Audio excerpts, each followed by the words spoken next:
Magandang araw po sa lahat.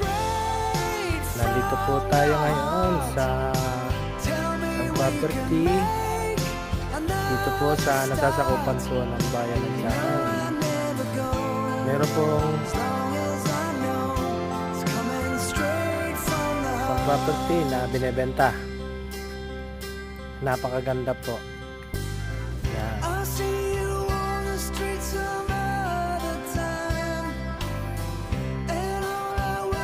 Kapit po siya sa cemented road.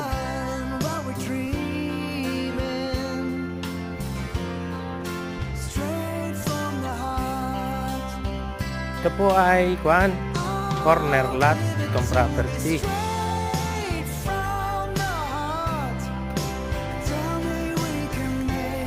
Naka L po siya. Corner lot.